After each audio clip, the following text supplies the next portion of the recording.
You're live. All right, it's 5 p.m. on September 17th, 2025, and call the meeting of the Berkeley County Deputy Sheriff Civil Service Commission to order. First item on the agenda is reading and approval of the minutes. Has everyone had an opportunity to see the minutes and read them? I have, yes. Any additions or corrections? No, sir. We have a motion to approve. I make a motion to approve the minutes. I'll second. All in favor, say aye. Aye. Mr. Olson, we move on to the budget update. Okay, so with that being said, you gentlemen have been given a copy of the budget report that was ran as of yesterday. So, as far as the postage line goes, there's no change from last month's report to this month's report.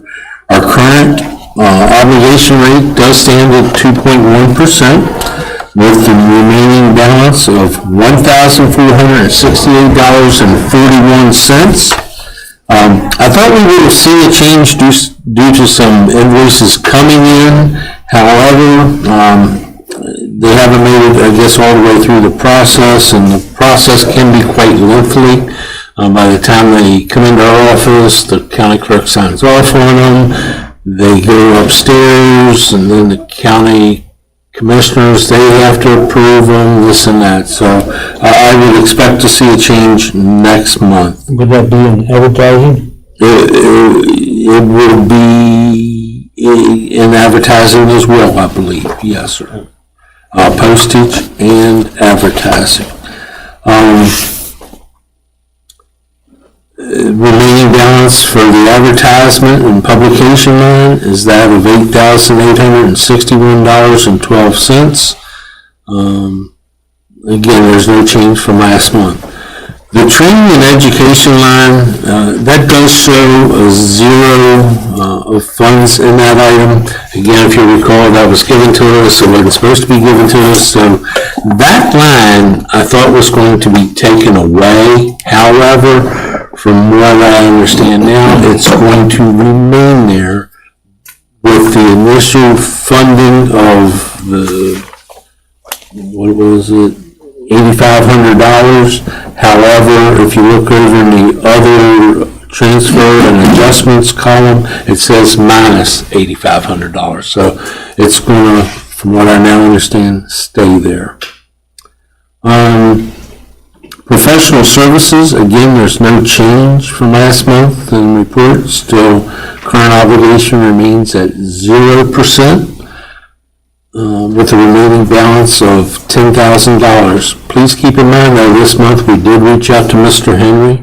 We had a legal review related to the waiver of liability for him. I think that amount of whatever he's going to charge us for will come off of that retainer fee. So I don't know that he's going to send an invoice. I don't know that he's not going to send an invoice. So that's where that stands. So that is your budget report as of today. Any discussion? Okay. Yes, sir.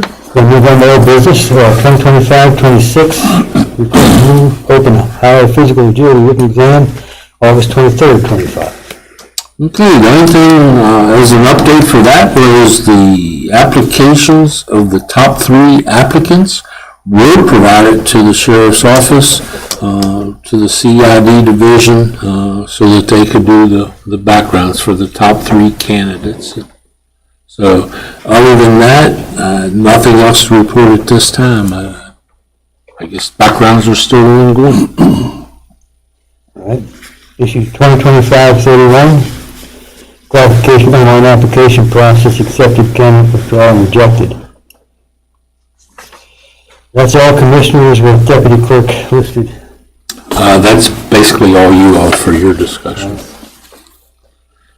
John, do we have any discussion? Well, yeah, we have a little bit of discussion on that. To clarify something from our meeting last month, when we were talking about a lot of this process, and part of that became, because of the rejected status, we talked about can we or can we not investigate. We were incorrect in what we were talking about. If you go out and you look at the statute, Under 714-6, it says powers and duties of the commission. The Civil Service Commission in each such county shall, under subparagraph 3, make investigations, either sitting as a body or through a single commissioner, concerning all matters touching the enforcement and effect of the provisions of this article and the rules and regulations prescribed hereunder or concerning the action of any examiner or subordinate. I think if we make inquiry as to additional information, we are well within our right by statute, because I know some people consider an inquiry an investigation.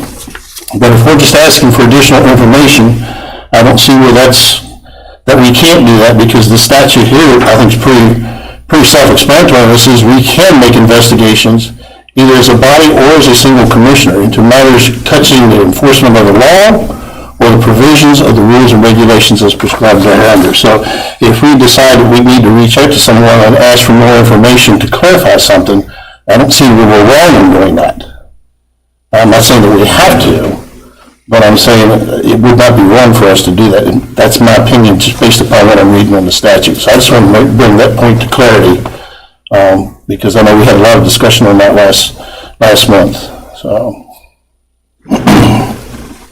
Mr. Thompson? What section of the code? 714-6, powers and duties of the commission, and it would be paragraph 3.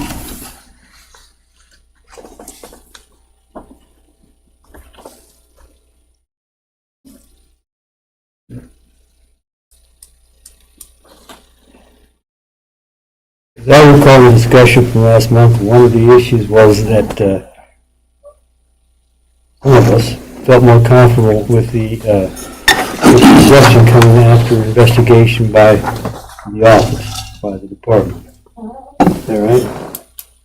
Say that again, sir? I think some of us felt more comfortable if there was a rejection, that it came following an investigation made by CID or by the sheriff's office. I thought what came up was the investigation, in reference to investigations, we had rejected an application because a guy had submitted paperwork showing that there was a conviction on file for a drug-related offense. So we rejected that application based upon that, because our rules say that if they've had a conviction, that they're not eligible. There was a lot of discussion about as to whether we, as a body or as individuals, can make an investigation. And what I'm submitting is just, the law, I think, is very clear, says that we can do that. Yeah, okay. So, I accept that we can. I see your logic. I just don't know if we should.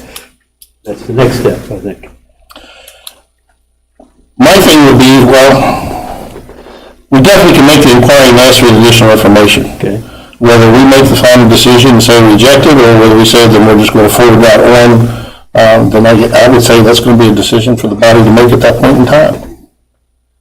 Okay. We either wait till the next meeting or we hold a special meeting, but if we're not going to go with what the law says that we can do, then that for clarity, we can make investigations.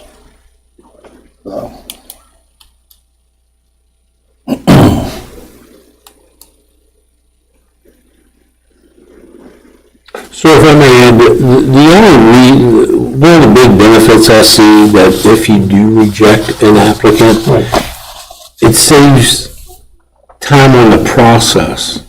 I understand. Because of having a hearing, them sending a rejection, request to remove or the individual, then we have to send out the certified mail to the individual in a hearing. When if we already know up front that it's a violation of the rules and regulations and what the end result would be, why go through all that? That was my position as your administrative assistant. Johnson? I mean, I don't want to do it, but if we want to assign somebody to do it, I mean, it's clear we have the authority, I think, to do it, but it would have to be a commissioner, not. And I've never rejected any of them. I always brought a commissioner. I think I'd ask you about one, and I think I'd ask Commissioner Wilson the other three. All right. So where are we with this? I mean, I'm going to concede that the statute says what it says. I'm not going to argue that. I think, to start with, I think it would be, we're well still like to ask, for additional information. If we get that additional information and we feel there's a real concern, then maybe it needs to be sent out to the three so they can look at it, and if we feel we need to come together and hold a special meeting to discuss it for rejection, okay. I wouldn't want us to wait till the next meeting, because like if we did this tomorrow, it would be 30 days before we have another meeting, which is would delay the process. So we could have a special meeting if we need to, but I think if we look at it on its face, if they submit us something, we ask for additional information, we'll look at it, we can send it out to the three of us and say, hey, this is what we got, and if we need to come together and make a final decision there, okay. But Well, I think the issue with that would be a violation of open meetings. Right. So if we're going to do it, we ought to assign one person, because to be honest, I mean, and we mentioned some names last month, I don't think we should be mentioning names of applicants in the public forum if we're just going to reject them. There's no point in airing somebody's dirty laundry in public. So I think if we're going to do that, we just ought to assign one of us that's going to do that. I think there ought to be a process, some agreement what we're going to do. I don't,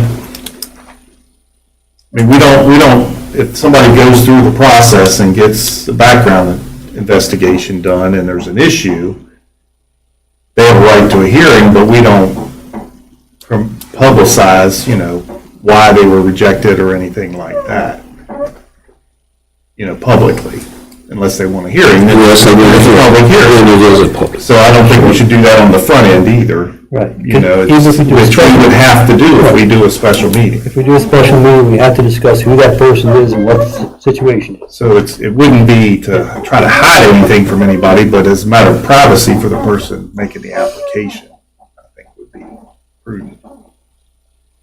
If we're going to do it.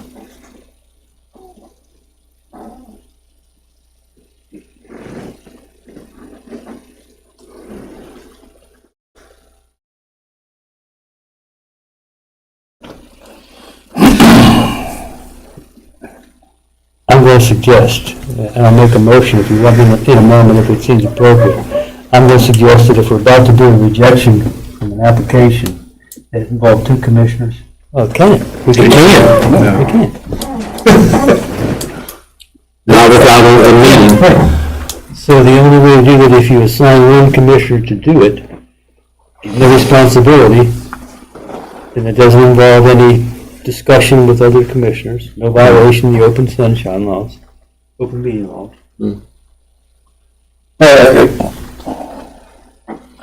To make the final decision, yes, we would have to do that in session. To do the inquiry or look further into it, it doesn't require, it can be done by 1, 2, or 3 people.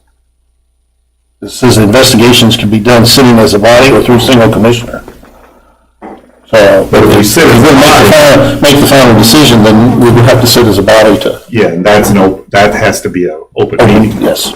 So 2 or more has to be open meeting.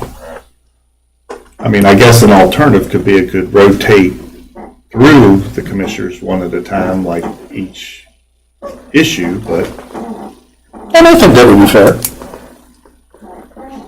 But I know I'm not going to reject, so unless it's blatant, Yeah. So I don't know. I guess we're at an impasse. Well, I don't know what we're arguing about. If the statute says that the investigation can be made, we acknowledge we can't make it as a sitting body. It's got to be an individual to do it, who does it. Well, We could make a process by which it rotates among the three of us. Or we could appoint someone. Just hang somebody with the responsibility. Yeah, I know. well, I mean, he's most knowledgeable Yeah. of the rules, Yeah. I think. And I think he's the one who's most interested in this. He's the one fighting this. We want to shut this down and we want to keep it moving, so. I have no problem doing it.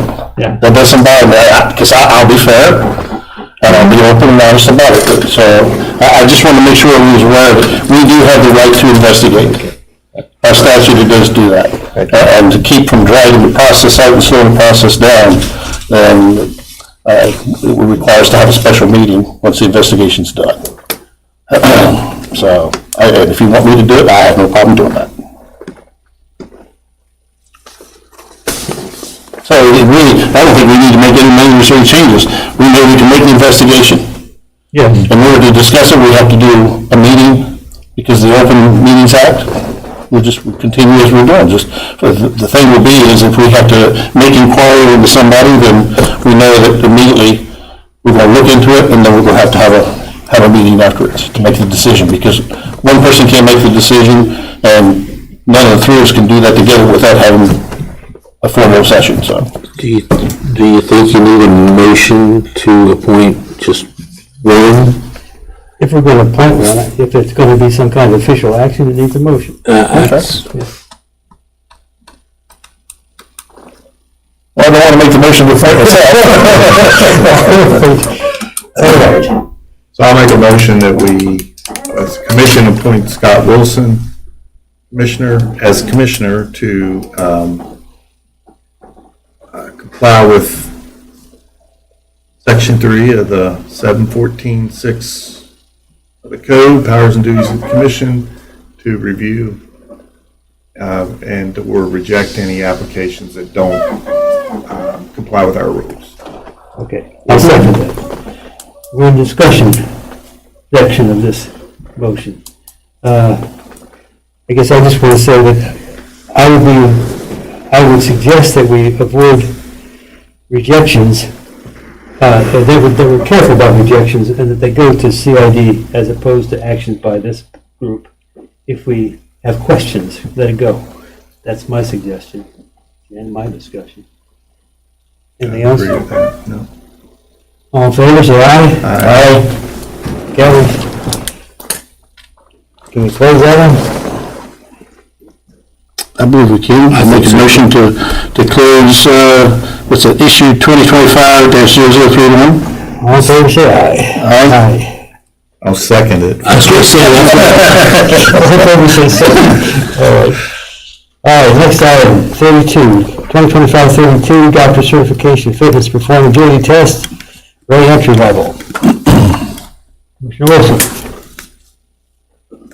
Okay, we drafted up a form with the help of Chief Burnett to send to the attorneys to consider for a waiver of release of liability, so that there would be no issues and we could get this taken care of.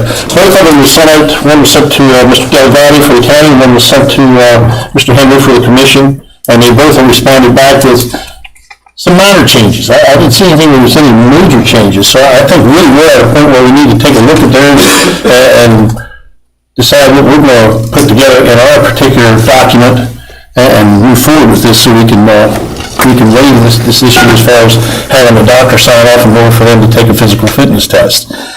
And I think you all have copies of both those. One that has handwritten notes on it, that came from Mr. Henry, and then Mr. Delgado from there. And I think it's just a matter of us coming down and saying, what we want to go with. If you look at Mr. Delgado's, if I read it correctly, he just made, I see 3 changes on his. On the number 3 medical condition, he added, I know of no medical condition that would prevent me from safely performing the physical agility test. And at the end, he said, if it appears there may be a medical condition that could prevent me from safely performing the physical agility test. That's the only 2 things he did. I did notice though on the copy that was I printed out, let me see about the one that Mr. Anderson printed up for us and make sure it's the same. It looked like He lined through it. he dropped, Paragraph 6. okay, he dropped paragraph 6 where it says binding effect. Yeah. Okay. Mr. Henry's, his was really more of anything, he learned through a couple of things, but that's because like he would change at the beginning, instead of an applicant, he put a voluntary applicant, which then would automatically, he took out voluntary under participation, and he took out the sentence, "My participation in this test is voluntary." Most of the stuff he changed, like saying, "I am physically fit," "I feel I am physically fit." So I think it really boils down to what we want to put in there so we can adopt this and move forward. I don't see anything earth-shaking about any of these changes that they're proposed. I think Pat Henry is basically almost grammatical. It's just, He is very much so, and that is very typical. He is very picky when we do things like that. I like what Del Valle did with the, "I know of no medical condition" in paragraph 3. I do too. That would prevent me. I don't like when he did it the last sentence, "If it appears there may be a medical condition that would prevent me." Nobody standing out there in the field that I've seen is in a position to make a medical decision. I don't like that. And I know what he was going with there. His thing was, he said, "What happens if you got a guy that comes in and they walk in and they're using crutches, they walk in and they say, 'No, I can take the test, I just use crutches to get in here.'" That's kind of clearly, you look at it and say, "Wait a minute, I don't know if I want to do something." Is that the extreme? Yes, it is. That's what his intent was when he said that, whether we want to keep that in or not. I know, that whole sentence is, "I understand that on the day of testing, a member of the Berkeley County Deputy Sheriff's Civil Service Commission may, if they deem appropriate, decline to administer the test to me." If we want to just leave that and take out that last part of the sentence, it's broad, but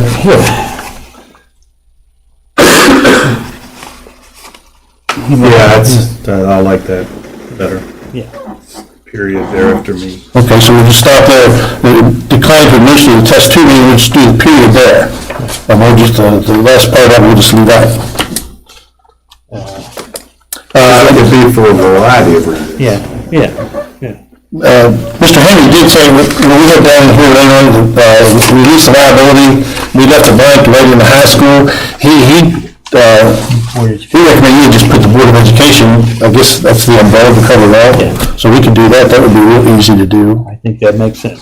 Del Valle struck that paragraph 6, and I don't know why. I don't either. Mr. Henry left it in, Del Valle struck it all together. Do you see any problem with that? I don't see any problem. With the binding effect? Leaving it in there or taking it out? I think what Del Valle might be thinking is it doesn't mean much, frankly. Mm-hmm. This guy can't waive other people's rights, like his family's, okay? Mm-hmm. So he just struck it, but I don't think it has much effect either way. Okay.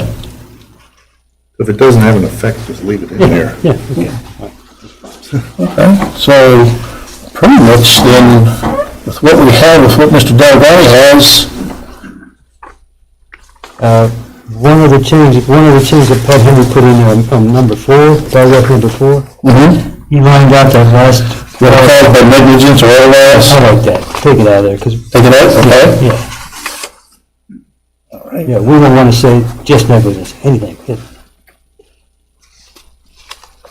Liability claims damages man's action that may occur to me during or as a result of participation. Period. Just take out that last clause. Yep. My suggestion, of mine. That's it, okay. All right. Everything else look pretty good then? It does. Okay. There was some discussion, I believe, I met with John briefly today just to look over the agenda, and he said there's some discussion about the levy clause. You want to address that, John? Correct. After Mr. Henry had sent me the email with those changes, recommended changes to it, he gave me a follow-up phone call, and we talked about them, what have you. And then he mentioned about the notary. He says, "I absolutely do not feel you all should notarize your own document, or anyone that is associated with this process."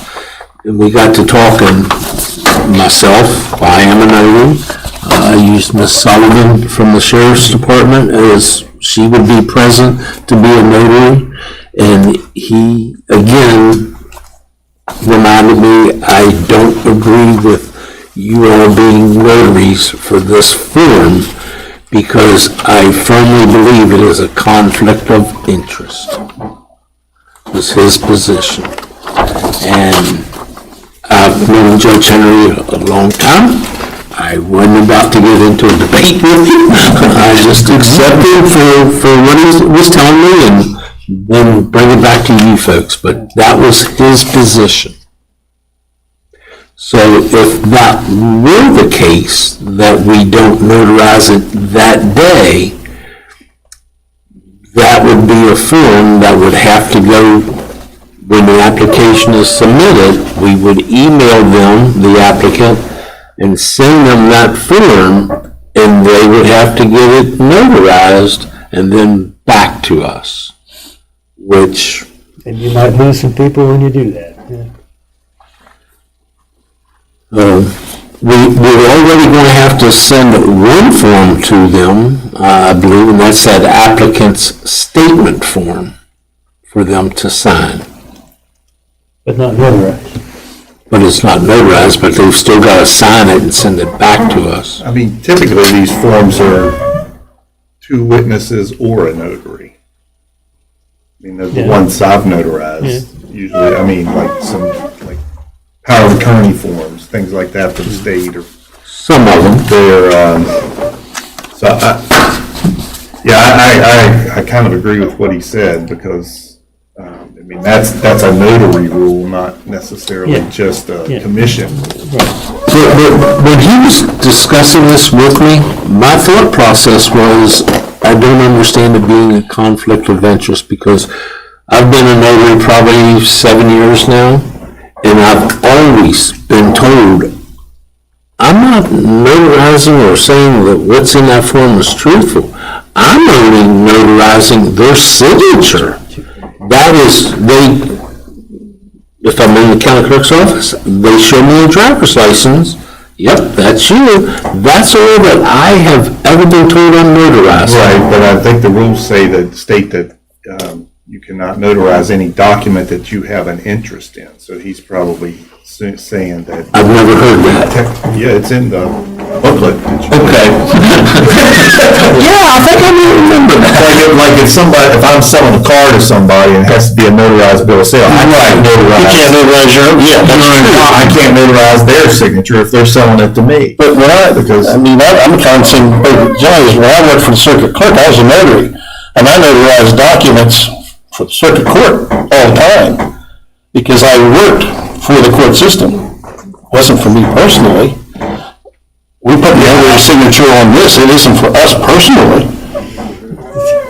Okay, just 2 things to say real quick. One is, I don't see it as a big problem unless somebody says, I didn't sign it. Okay. Then you're in the conflict, because you work for the county, right? Yes, sir. I don't think it's going to come up often, but there it is. I forget to say.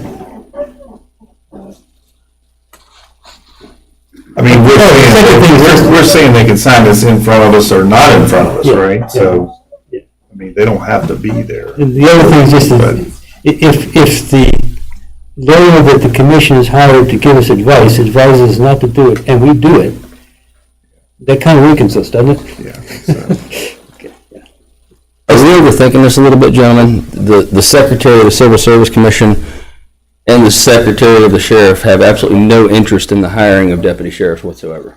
The commission does, the sheriff does. These 2 individuals that can notarize that have absolutely no interest in this process whatsoever. I don't see where there's a conflict at all. Yeah. We're getting close, I understand that, but I think there is an interest, I'm going to say on at least my behalf, because of the process that I do for these gentlemen. I think there is. that's a decision. That's definitely a decision they have to make.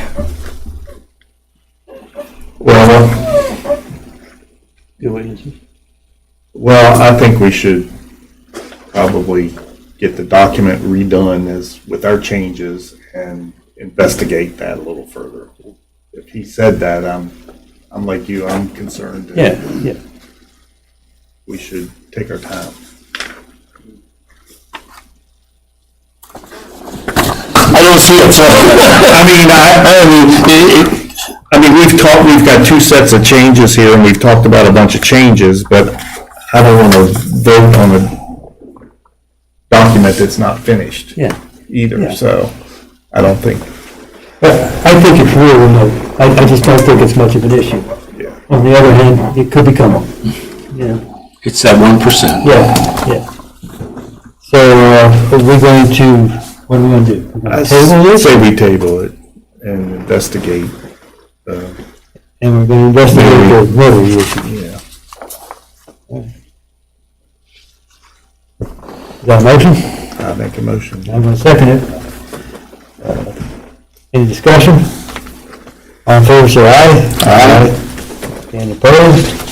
It carries. And we are next on 2025-33, ongoing recruitment, accepting online applications. Okay, so I did meet with Miss Aaliyah Tucker, who oversees basically the online application process.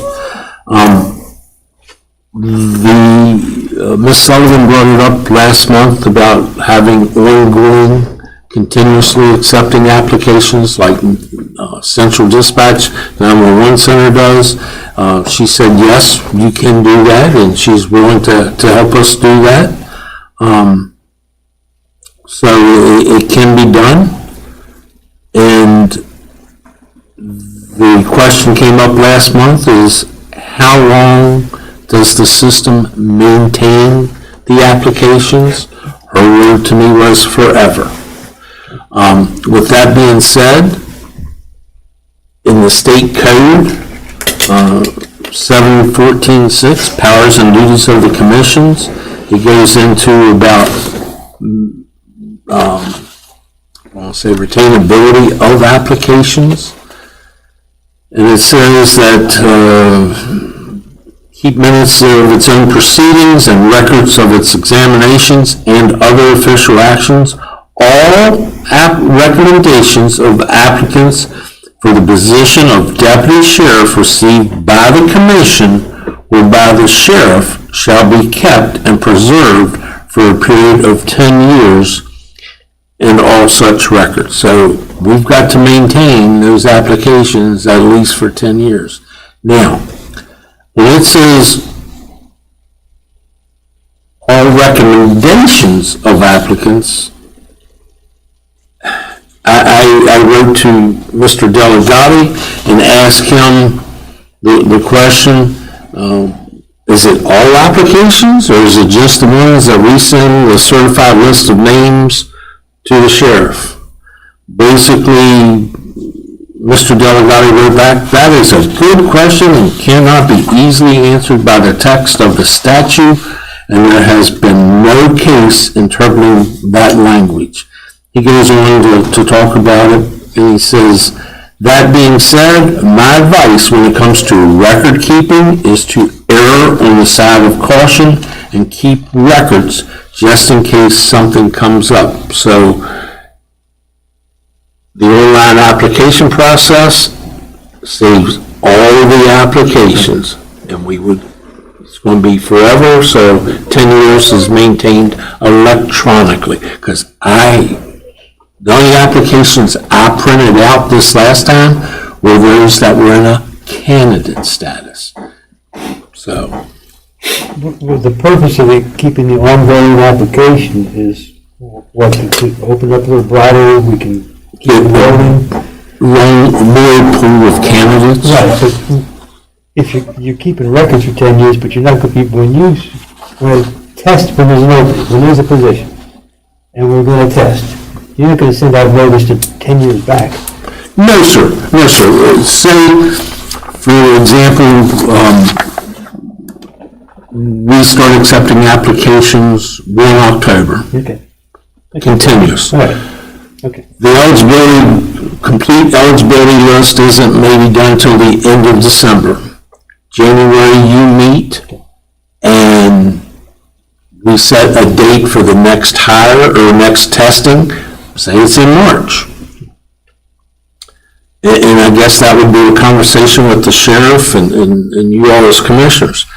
If he feels and you feel you've got a great pool of candidates, maybe we have 72 or more that have sent in everything between October and December, and he's satisfied with that number, then we can go ahead and set a date, okay, a sooner date. If he wants more applications submitted, then we can extend that date out to that March timeframe. We would still establish a cutoff date. If the number of applicants sent in from October to December, I would email them when we've established a testing date. We have established a testing date as of such and such. And then we're good to go with those candidates. And then we would just accept the others until a closing date.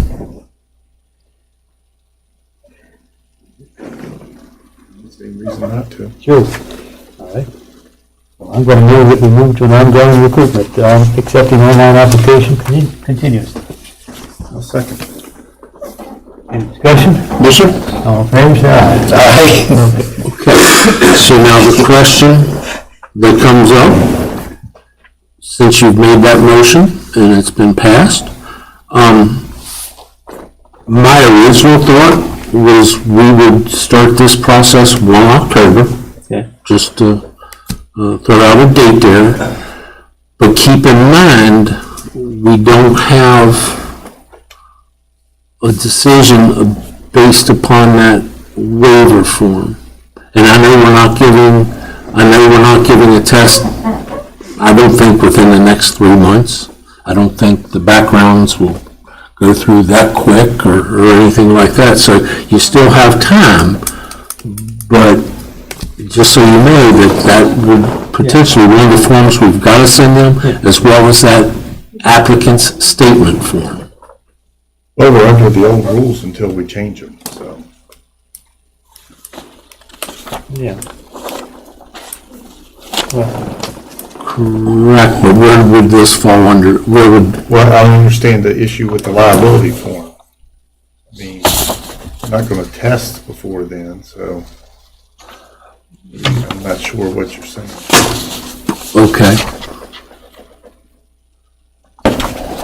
So the liability form done before the test. That's all, that's what we really need to do is just get that liability form. Not straightened before we out. start taking applications. I mean, we could start continuous applications tomorrow, couldn't we? I mean, I need to give her time to do some tweaking. I mean, that was our conversation. theoretically. Okay, theoretically, that would be a true I statement. mean, as soon as we can start it, we start it, so, Okay, I think. okay. Any further discussion, what issue? 2025-34, removal of West Virginia from starting salary schedule and job description. Where pre-certified officers are accepted from any state, not just West Virginia. Okay, that was in 2 different locations. One was on the county clerk's webpage for civil service on the application process page. I changed that, had that changed the next day. Yeah, the change was made on August 28th. And the second location was on the careers job page under the job description that was posted at the time. It's not posted right now, but when we open up the online applications, hopefully 1 October, then it will be up there again, and Aaliyah's already made the change to it. So with that one, I would recommend that you close that issue. Make a motion that you close that issue. Make a motion, we close 2025-0034. I second the motion. Any discussion? All in favor, say aye. Aye. That's closed. 2025-35, consideration of walk-on applicants for deputy sheriff. That was the issue Chief Burnett brought up under the items from the floor last month. It is, and we took no action on it last month. That's correct. Correct. And this has been going an ongoing issue. That's why we ask you all about putting it on the issue, giving it an issue, and either saying, yes, you're going to do it, or no, or we're done talking about it. Is there any motion to take? Any motion made? I'm not in favor of it. I don't see it. You walk on one aspect, now we're getting into our applications being done, are they online, so we can maintain these things, so we can keep the integrity of the system. Yeah, I understand what the sheriff's desire is, and what he's thinking of, what he's trying to, boost, getting anybody ready into the last moment. But I think in order to maintain the integrity of the system that we've built, I don't see where it's a big issue for someone to go ahead and take the time to fill out an application. We give them plenty of notice. It gets publicized. That information is put out for a lot of people. I think it's an issue, or could be an issue for us down the road. Especially with these forms that we're talking about, for whether we're going to notarize or we're not going to notarize, who can notarize. And I'm not in favor of it. I'd have to agree with you. Well, apologies to the chief, if there's no motion made, it's gone down the line. Well, we got to close the item, don't we? So I'm going to make a motion on issue 2025-0035 that we do not consider walk-on applications and close this issue. I'll second. All right, there's a motion, there's a second. Any discussion? All in favor, say aye. Aye. It carries. Closed. Was that unanimous? I didn't vote. Yeah. I made it unanimous, okay. I'll vote. Aye. Thank you. 2025-36, accepting test scores from one county to another county entry level. Open hire promotional. Okay, so that was an interesting email that came out. The email that started this issue for you all to discuss was Miss Diana Crumley. She is the county clerk in Mason County.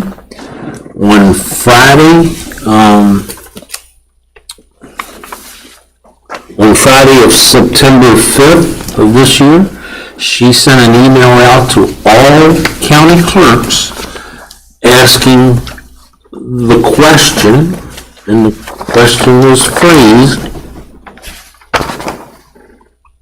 do any of you know if the civil service test is good in all counties? In other words, if a candidate took the test in Putnam or Jackson counties, would the test be eligible to transfer here or vice versa?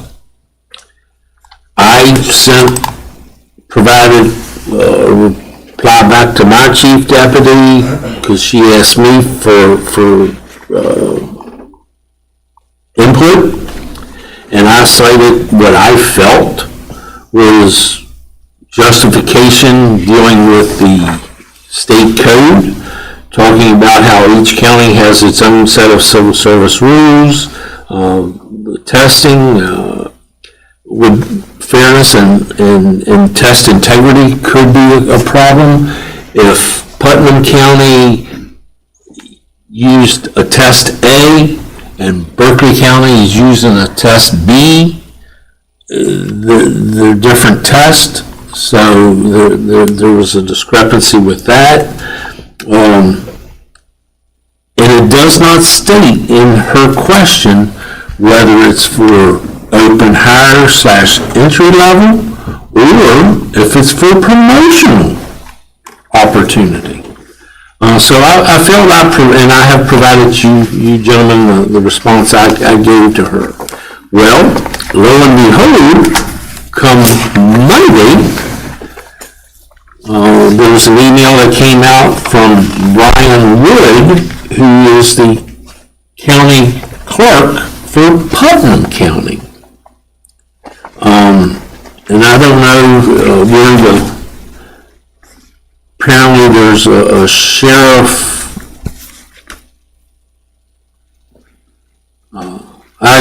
Diana, I agree with Carol Sheriff. I guess maybe that's the sheriff in Putnam County, I don't know. Okay. But you may want to call Tracy Richardson on Monday. She's out of the office today.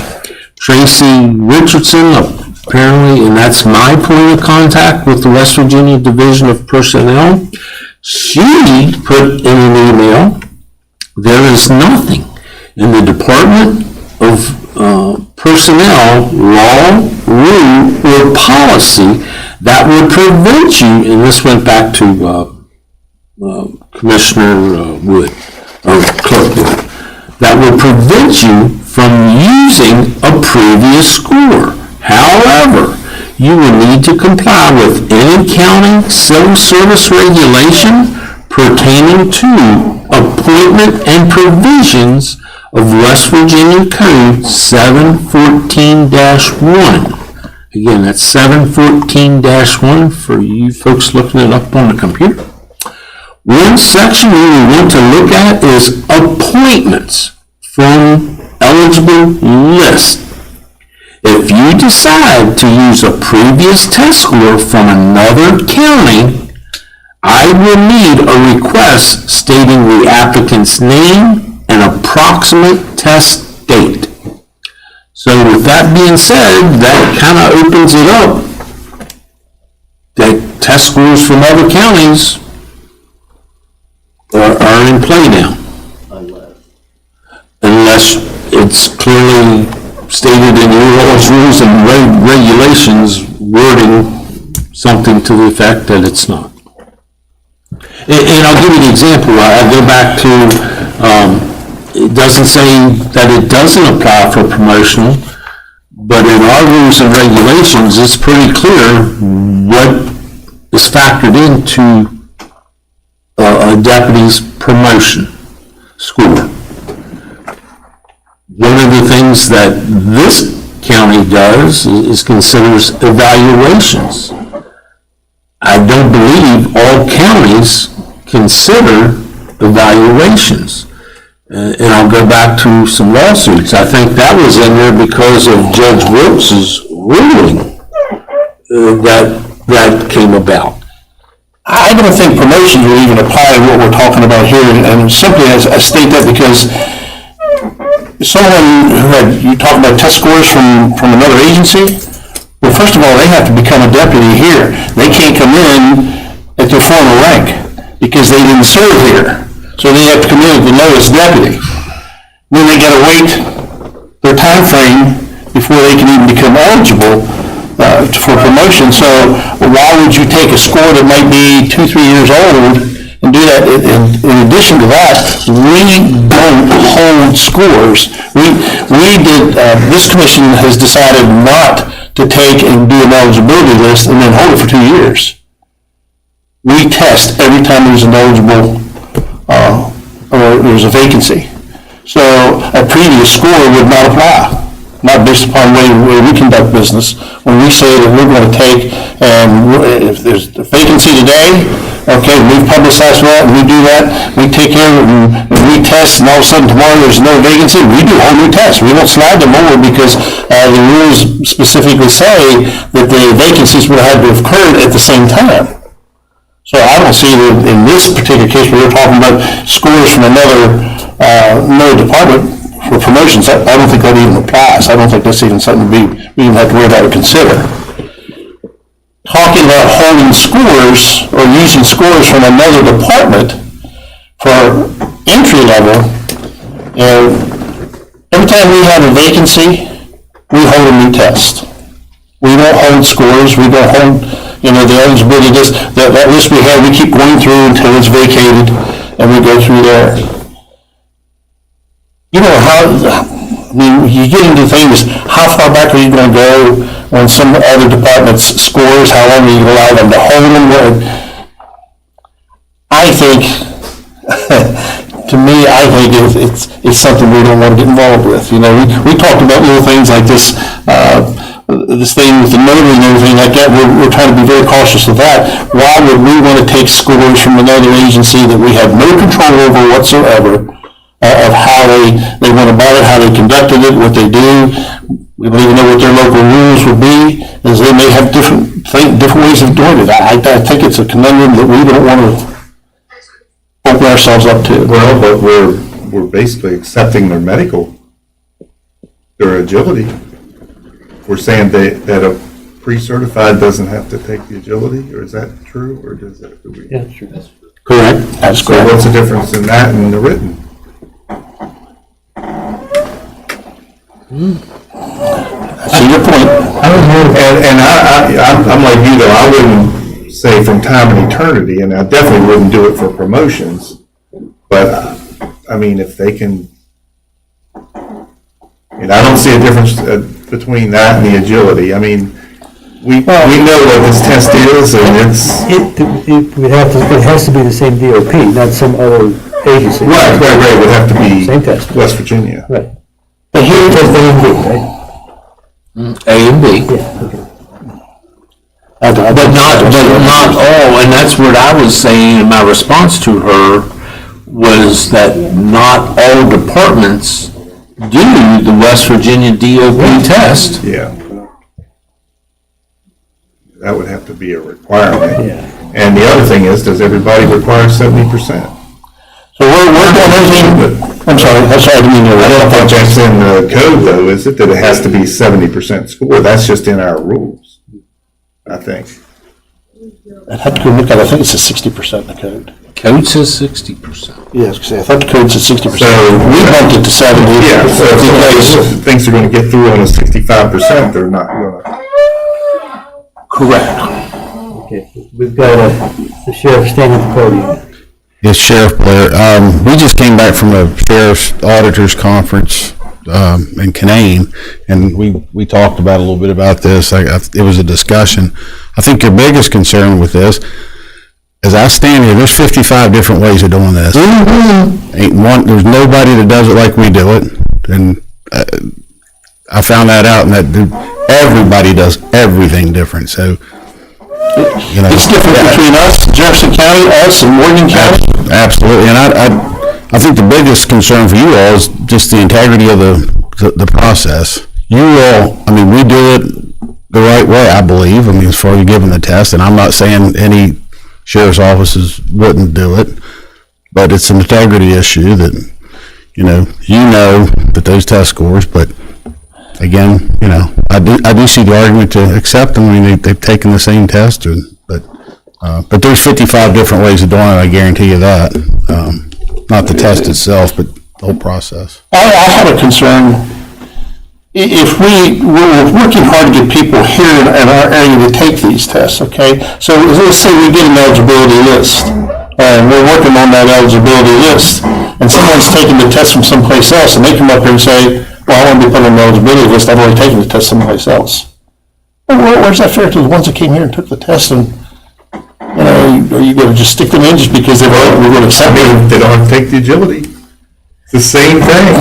I mean, the qualifications to get on the list are passing the agility and passing the written test. But at least we're saying that anybody that's pre-certified, they're all being lumped into at least that same group. I do understand what you're saying. That's all I'm talking about, it's just the pre-certified, not if you took it and didn't get certified. Because if you're certified, you've been through the state academy, right? So why would we, I mean, in that case, I could see using that. And I think the reasoning behind that was that, they've been pre-certified, they've been through everything. We can't just laterally transfer them from a department from some other county in here because the code's very specific in saying that they have to test. Right. So what we did was granted an exclusion, saying, well, if you've been pre-certified, then you come and take the test. If you pass the test, we won't make you go through the other steps because you've already done that. But someone who hasn't been, someone that's would be a new hire altogether, and they've taken a test in, let's say, Kanawha County, But yeah, let's go, let's say you took the test in Boone County. I guarantee you, their rules are different than ours. And now they come up here, all the ones on an eligibility list, and we got maybe 35 people on there that's competing against each other. Now, say you get someone who comes from took a test down in Boone County and say, well, I want to be considered on this list, and they want their name put on it. I just don't think that's fair. I don't think that's fair to the people here and to what these guys are trying to do to get people to come in here and do that. And I'm not in favor of, I mean, if a pre-certified officer shows up and he's clearly, you can, not able to pass the physical agility test, and we're waiving that. I mean, that's my concern, is that, you know, we're waiving part of it, half the test already. Or just because they're pre-certified. Now, if they're pre-certified, they've been through the academy. I'm not saying you go down to Not necessarily. but no, I'm saying we can put that in our rules that it's only for pre-certified. Who have made a score of. Well, if they use their score and it's too low, they're not going to get through. That's right. I mean, if they say, we say we'll take the other test, but if you only got a 60, you're not going to be able to put through it. But what I'm saying is not necessarily, you take somebody from Maryland, No, I'm not, we're saying West Virginia only. but we are accepting pre-certified from other states. Right, but not for I'm not saying we shouldn't do that for the written, but in West Virginia, if they've taken the same test, it's probably just gonna make it too complicated though. But I'm just saying, if we're waiving the physical agility, it's not much different than. And that's what I'm talking about, the physical agility is waived for any certified officer from any state. But somebody from Maryland still has to go before a panel down in Charleston for them to accept those credentials. They may not accept those credentials from another state. Right, and that's fine. But we're talking about West Virginia certified, waiving the exam, not Maryland. Okay. I mean, this is other counties in West Virginia, and I mean, I'd rather waive the written than the physical agility, to be honest with you, because I don't want somebody that can't run a mile in under 15 minutes out there running the streets, but. Okay. Any comments from the floor? I mean, I'm personally not opposed to having everyone take that test, that physical agility test. Because this last time we had, and I'm not, maybe that would hurt us as far as getting people, but if we can't have somebody that passes it, like you just said, do you want them out here doing the job? So my understanding is everyone used to have to take it. I'm new to this. But I'm not trying to add pressure on this, but Question when they go to the state academy, they have to take a written test there too? Or no. just all They just have to do the physical part when they get down there and pass But they're in that. class and. And the pre-certified applicants, unless they're made to go through the entire 16-week academy again. Right, yeah. If they're going just to if their credentials have been accepted by the LEPS committee, then I think it's 3 weeks of training, and I don't think even anybody that goes to the academy, and that's done at home on the computer, I believe. Depending on what state, what age they come to. Okay, so but they have to go through 3 weeks of training. They are not required, But it's not physical, nothing physical. But I was out of it for 17, 18 years. And I had to go down, appear before the Law Enforcement Professional Standards Committee. They reinstated my certification. I didn't have to take I had to take a physical. I had to do the physical, but I didn't even have to take a written exam or anything like that. And I didn't have to take a physical fitness test, no. I just had to pass the physical and then go down and take the 3-week course. Right now, our rules don't even mention accepting other scores. Right. No. And can I make a motion? I make a motion that we do not accept scores from other counties. We leave our rules as a set. I'll second. Second? Discussion? discussion.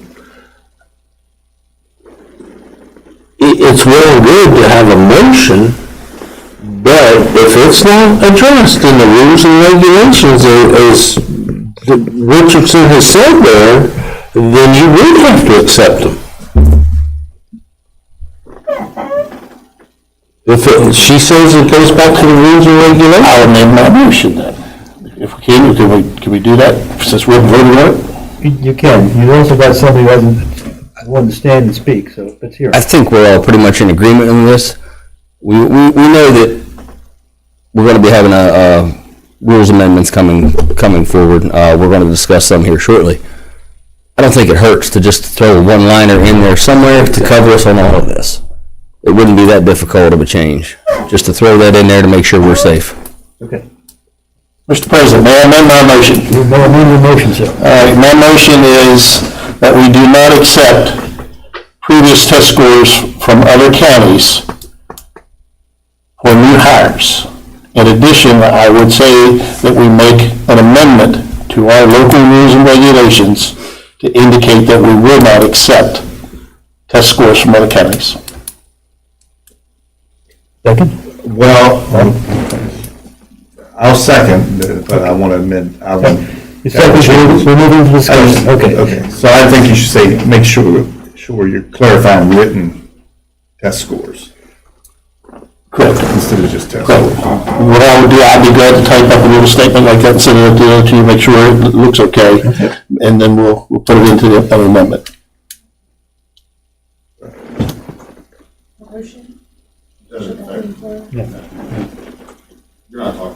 No, we're not going to do it. I specifically said for new hires. And Steve, you know the rules, both of you better. I think in the rules and regulations as they're written now, it says you must serve 2 years with the Berkeley County Sheriff's Office. So I think that, Where? yeah, I've been looking. okay, then maybe it isn't. Just 2 years in rec. If it just says 2 years. Section 2, and it says 2 years in grade as deputy sheriff, that tells me that Taylor County deputy can test for corporal here. So if you just put in there with, 2 years with the How Berkeley would he County test Sheriff's for him Office. if he's not a member of the department? He's 2 years in grade as a deputy sheriff. It doesn't say the rules say. Doesn't say Berkeley That's what County. he's saying. And I think if you just put in there that one liner with the Berkeley County Sheriff's Office, then you're good to go. They talked about it. Did they now? They sure did. Yeah, well, it was. And it's not fair if that starts happening. What's not fair?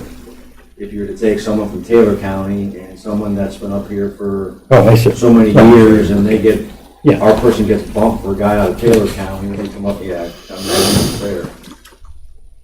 All right, so we got a motion. I just think we need that same quote in the promotion section to be safe.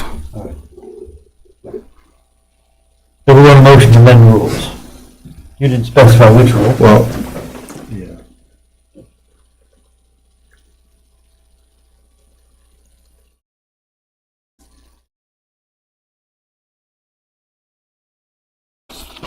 So Take your time. I think we should table all this and get it straight for next month, Yeah. so we don't make a, Well, the problem is we got a motion, we got a second. Well, the motion that we have is for the new hire, so I don't see where that's an issue. We'll have to rewrite it and bring it back and make sure we're all in agreement with that.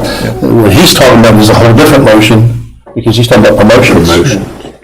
Right.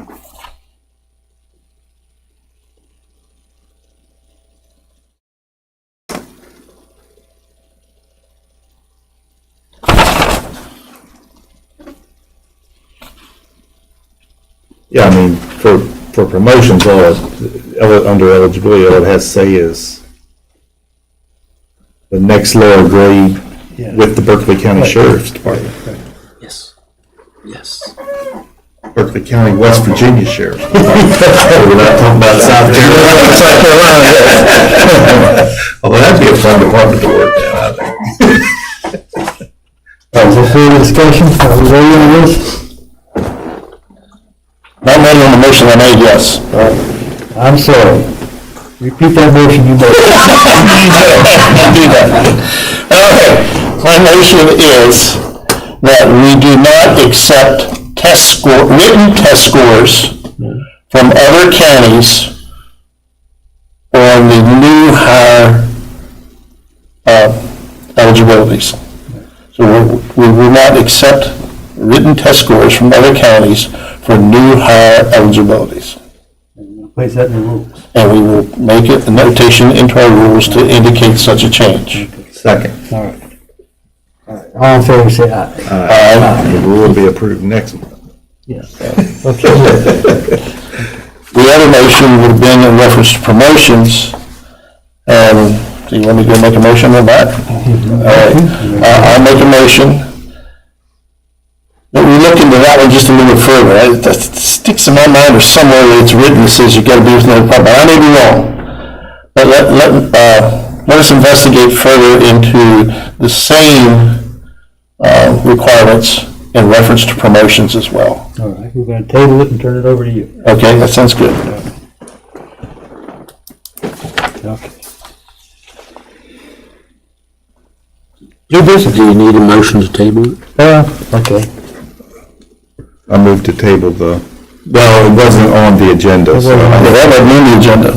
That, well, I didn't see the price. I make a motion to table the promotional portion of that, of 202500036. I second the motion. All right. Any discussion? All in favor, say aye. Aye. Okay. Now, new business.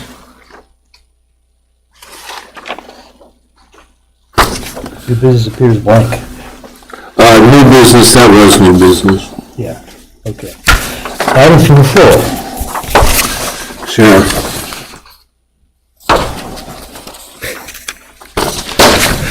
Chief Burnett, Sheriff's Department. Mike? Thank you. So we did go to our conference this last few days in Canaan, and not to muddy the waters more about this testing process, but they did talk about veterans' preference. And Oh, what's a new one then? so Mr. Wilson might know more about this than I, but they were talking about veterans' preference being given to family members of a veteran. And also, this is something to think about, veterans, we only require a DD-214, but in order to get veterans' preference from what they were saying, you had to serve in an active combat time period. So then, if you served in active combat, you got a certain amount of points, and if you supplied a DD-214, you were also given a certain amount of points. And if you were a family member of a vet, you were entitled to veterans points as well. That just came up in conversation. For the family member? Yeah. First I've heard that one. I haven't heard of it before either, but that's what they were talking about. You remember that? Which I didn't have time to go and research, so I'm passing that off to you all. Well, I'm looking at the statute, and that particular statute is 6-13-2. It talks about a 5-point preference and a 10-point compensable disability preference. Shall be corresponding preference points added to his or her regular numerical score on employment examinations or category ratings. Provided, however, that the preference points may only be added to a passing score. And it says these shall be applied to qualifying veterans. Let's see here, if a veteran qualifies.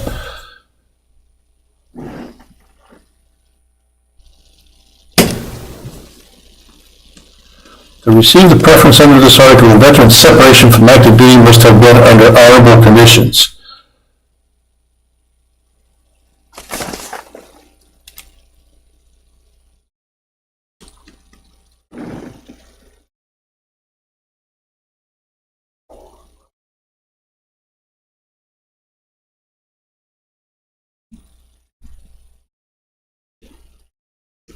It says the 5-point preferences shall be used for veterans who participated in active duty service as set forth in 613-1A and 613-1B. And those two particular statutes, I think, is where it defines what years they have to have served during those certain years in order to meet the veteran's preference.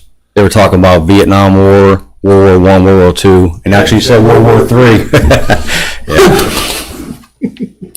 And we're supposed to take any of that credit? Wow. It's just something to think. I missed that one. That's just something to think about. I don't think we have to do that all right now. I know that's a lot more into it, and there's no test scheduled anyway, but do we give those points prior to the 70? So if someone scored a 65? No, because it has to be a passing score. It has to be a passing score. Yep. I just want to make sure. And There's nothing in this that says anything about a family member. It would be interesting to see what they. Yeah, I mean, where do you? draw the line. 613, I have to look refer into and look into 613-1A and 613-1B to see if there's anything there, but under 613 and 2, the preference rating categories for veterans, it doesn't say a thing about any family members. I don't know how it could, I mean, it would have to It's be. a court case or something. Well, USAA, you can get insurance. Which is Okay, that's a little bit different.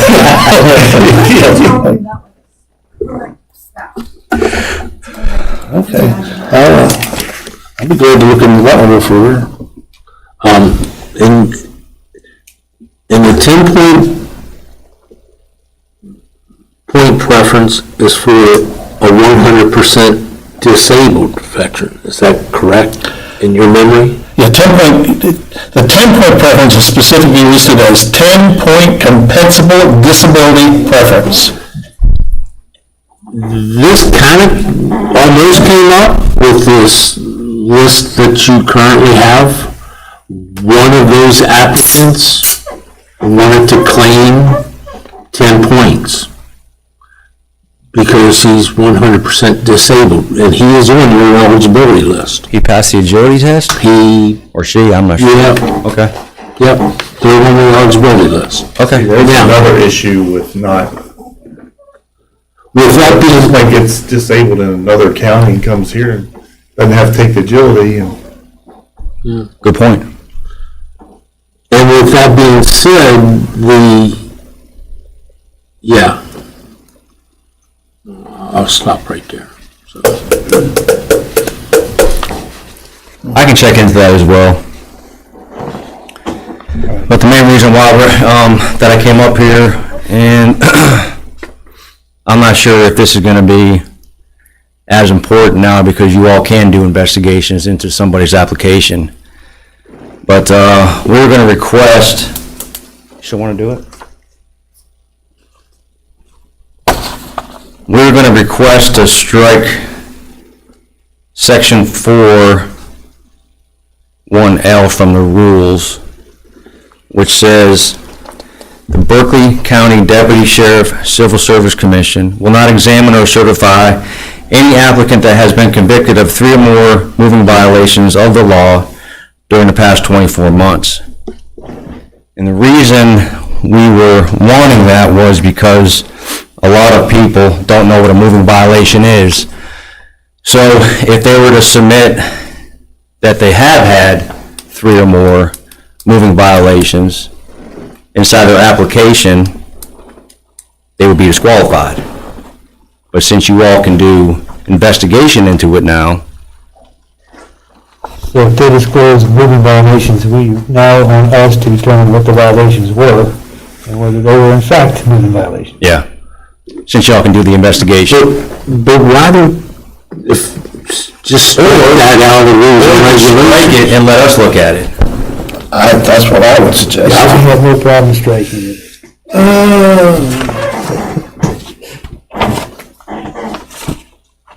I think you could strike examine, but I don't think you can strike certify necessarily. Strike the whole thing. That way we can look at it. I mean, because And so what if somebody got 3 citations for speeding in the past 2 years? I mean, I think I got those back when I was a kid. And I don't think we should, I still can't drive, so That's why you got a desk job. that's exactly right.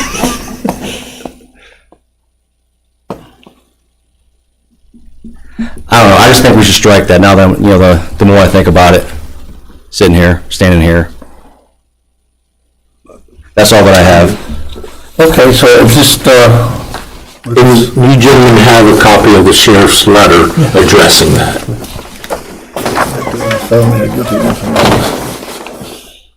All right, so just, let me ask you, can I ask you a question, sir? Let me ask you a question. If someone that applies and they've been convicted of DUI twice. See ya. Yeah. Okay, and what are we using to say that they're, DUIs, those are misdemeanors, right? Not necessarily felonies. Still at chapter 17. I mean, if you, And it could be simply that you all, as your investigators say, this person's had this kind of issue, and we don't want them. I'm just saying, there's nothing that only had 2, you guys would pass them through anyway, because there's only 2 moving violations. You're right, we just said. And hey, even if they had 3, if one of them was outside the 24 If they had hours. 3 DUIs, then we go ahead and kick them, right? Okay. No, I'm just being smart with you there. No, I think. I see what you're saying, that's why we talk about things like this. 1 DUI, 2 records. Yeah, I mean, they can get pled down, but then the underlying charge was a DUI, we're still not gonna want them. Yeah, it's the alcohol, it's not the beer. Yeah. I think that would be a judgment call on you all and your department. Okay, I think it would be a good thing just to strike that particular paragraph altogether. What you were talking about, L? Yeah. Section 4(1)L. Yeah, section 4(1)L.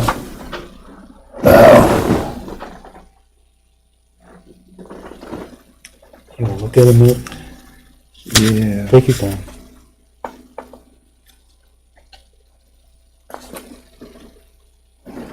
Okay, just to keep the process moving, I'm going to make a motion that we amend section 4(1)L to strike the language regarding the 3 moving violations as outlined in Sheriff Blair's letter. I make that motion. Is there a second? I'll second the motion. All right, now, we're going to have discussion time, and I think Commissioner Dobson has indicated he'd like a little time to cogitate. So we're going to give it to him.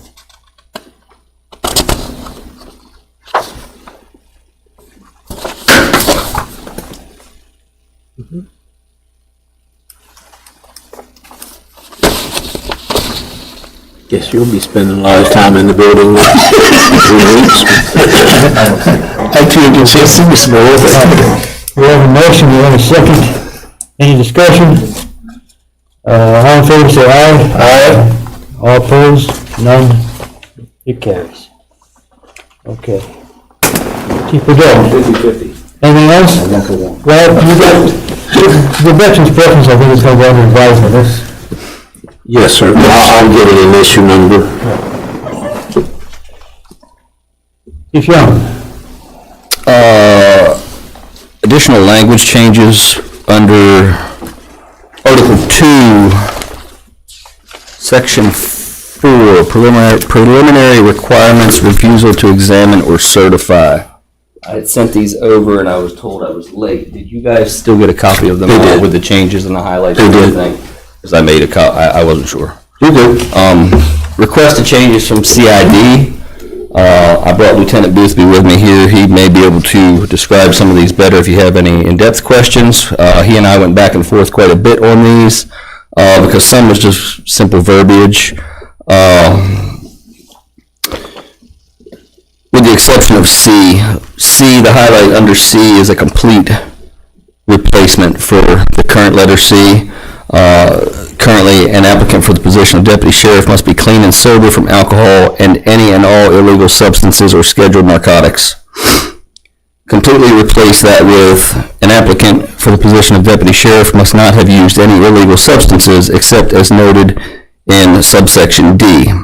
Excessive alcohol use, particularly when it has impacted employment or resulted in an involuntary commitment, may also be disqualifying. In subsection D, we would like to add that 1 year must have passed since the expiration date of any medical marijuana card, which is federally prohibited with such card. And as What do you mean there? What's federally prohibited? The weapon. the weapon. Oh, okay. As Chief Wilson knows very well, we discussed in our meetings for the new rules and regulations defining of habitual use. We'd like to go a little further and add in there, currently is habitual use is defined as use that is done regularly or repeatedly, adding over a period of time. All applicants' drug histories will be evaluated on a case-by-case basis, which we had discussed in those meetings, with consideration given to honesty, time since last use, the circumstances of use. Each situation will be reviewed in a case-by-case basis.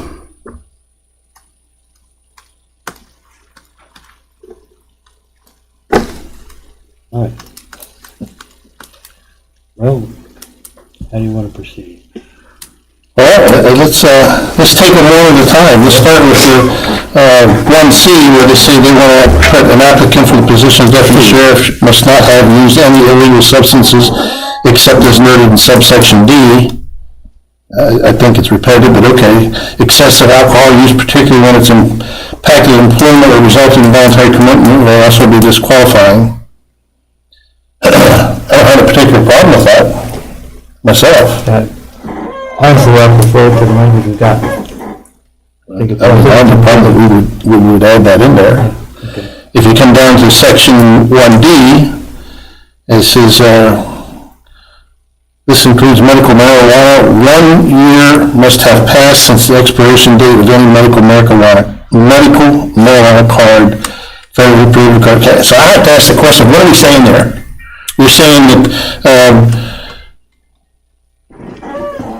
we're still saying what the basic thing said, for a period of at least 12 months prior to application, you cannot have used any marijuana, synthetic or natural, and this includes medical marijuana.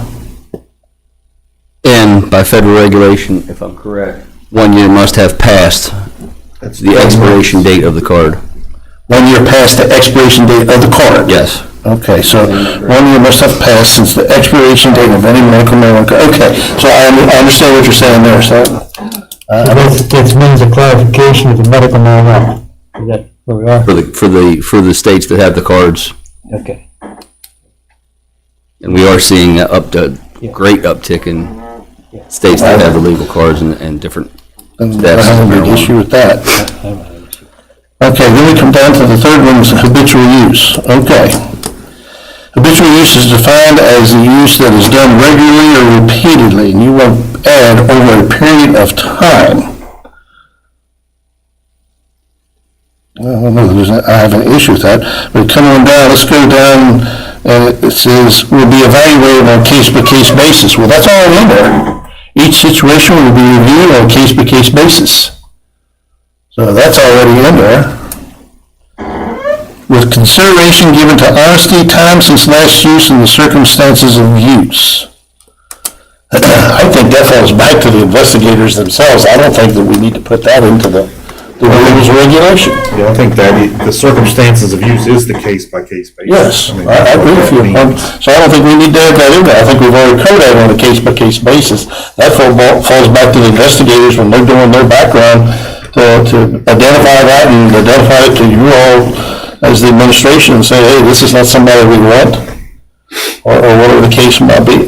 I don't see the need for us to put in there with consideration given to honesty, time since last use, and it's just, I mean, what are we getting to determine who's being honest and who's not being honest? As time since last use, what kind of time are we talking about? We defined habitual use in the manner we did because we knew that it was very controversial and very broad. So we left it kind of broad to give you all, give the investigators the ability to look at that and say, this is not somebody we want. And be able to come back to your administration and say, because this is not who we want because of. And I think we were leaning in that direction based upon investigators. To write it down like this, now you're kind of pinpointing it down to you're making it a little tougher to deal with one way or another. I think you're trying to be too specific where this might be one of those cases where we need to be a little broad. State your name, please. Lieutenant Adam Boothby. Thank you. So, sir, the reasoning for trying to narrow it down is so that there isn't so much articulation. So, like your definition for an alcoholic might be one drink every day, whereas someone else might say, well, that's not an alcoholic to me. An alcoholic's 5 drinks every day. So it kind of narrows that down for the individual investigator, so we're not just saying, you know what, we need people, let's hire them. How far do you go in defining something? I mean, we could go real far and define it and pinpoint, and you might not like what we come up with or put down. I mean, truthfully, that's what happened when we was trying to define habitual use. We didn't all agree, so we said, let's make this a little more broad, giving you a lot broader spectrum to say, no, we don't want this, and then in the end, it would be you saying, we've done his background, we find this, and this is not something we think is desirable. You're not really making that determination, he is. So you're presenting your case to him and to these two and saying, this is what we found. It doesn't specifically say it's an automatic disqualifier, but we don't like the looks of this is not somebody we want. He can say yea or nay, because he's the one that's got the final decision. I guess what our intent, and Chief Young, you correct me if I'm wrong, our attempt when we did the Rules Committee, and I think Steve can testify to this as well, was to come up with something that gives us something to work with. We kind of left the door open a little bit to give you all a little bit of room to, I hate to use the term play, but to work with, to play with, to be a little more open, rather than to be so restrictive, because before, that was what the problem was. It was too restrictive. You didn't like the thing about the prescription, or the prescription drugs, and we said, no, that's too much. So, okay, so we went to the other end of the spectrum, said, okay, let's say this is what habitual use is, but we know that's broad, and like so many things, sometimes it ends up coming down to a hearing and letting the court or let the commission's panel determine whether we agree with it or not. It's not. I guess we're trying to give you the power to make the decisions and let him make the final decision. And I don't know that I agree with your wording of that. I have no problems with the wordings on the other two. I see what you're saying. It clarifies things, makes it a little bit more, better to work with. But this one here, I think we're opening doors and making it a little more restrictive than you're going to let in the very end. I'd like to keep it a little bit more open, a little bit more broad based, so he can make the final determination. That's my opinion. My 2 cents is that I'm going to agree with Mr. Wilson. The first two make perfect sense to me. I don't see the reason for the parens federally prohibited to take that out, but, the language will be there. The habitual use, we didn't intend to just let that be a matter of interpretation, because you got to make the call. That was intended to give the office the flexibility to make the call. Thank you, guys. Besides which, we couldn't figure out how to define it. If you don't want us to trust you, then We need to make a motion on this then? Yeah. Okay. We're going to take an action, yep. Then I make a motion that based upon the recommendations from the Sheriff's Office in reference to Section 4 of preliminary requirements, specifically 1C, the language that they have added, I make a motion that we adopt that language. In reference to 1D, I make a motion that we adopt that language. In reference to habitual use, I recommend that we do not adopt that language. There's a motion, is there a second? second. Any discussion? I really would like the parens federally prohibited as it's called stricken. That doesn't add to what we're doing. It just doesn't belong there. Yeah, I don't think, I agree with that. I agree with that. So, we got a motion, can we just break this down, Scotty? Let's do it. Sure. You've got a motion to approve the language of C as proposed by the Sheriff's Department. Section 41C, yes, sir, All right. with no changes. I'll second. Any discussion? All in favor, say aye. Aye. Now, we got a motion regarding the section D. I'm going to move that we adopt it as we strike the parens, all right, and leave the language. Is there a second to that? I second it. What are you striking? Just the following prohibited with such card. Okay, thank you. Is there discussion yet? All in favor, say aye. Aye. Okay. Now, on your third, Who seconded that? I don't know. I second it. On the habitual use, Mr. Wilson's motion was that we reject that. We reject the writing, yes. And there was a second, correct? Yes. All right. Correct. Any discussion? All in favor, say aye. Aye. Okay. Does that address everything from the floor? Yeah, it does. And I'm sorry, but President Buck, you made the motion on all three of those? No, Mr. Wilson's motion on habitual use was already stated, and Okay, it's already seconded. Okay? thank you. We good? We basically amended the first motion and broke it into three separate Yes. motions. Okay. Thank you. I seconded everything. Good for a second. Second. All right. Announcements. Anything, we're done from the floor, correct? Okay. Any announcements, next meeting? Two announcements. All right, go ahead, sir. Just for Commissioners' awareness, last month, it was issue number 2024-0032. You had closed that. That dealt with the eligibility list from the test date of March 8th. You all had approved for the eligibility hire of Miss Sarah Cressman to be hired as the deputy sheriff. And just for your information, she was supposed to have started on Tuesday, September 8th at 8 a.m. She did not report for duty. She was contacted and replied she was no longer interested in accepting that position. So just so you're aware of that. So that was on that issue. The next announcement is the next meeting is scheduled for October 15th, 5 o'clock p.m., hopefully here in this location. Anything else? So, Motion to adjourn? So moved. Second. All in favor, say aye. Aye. we're adjourned at 6:32. So it's that long. Hold on. Yeah, we're still being recorded.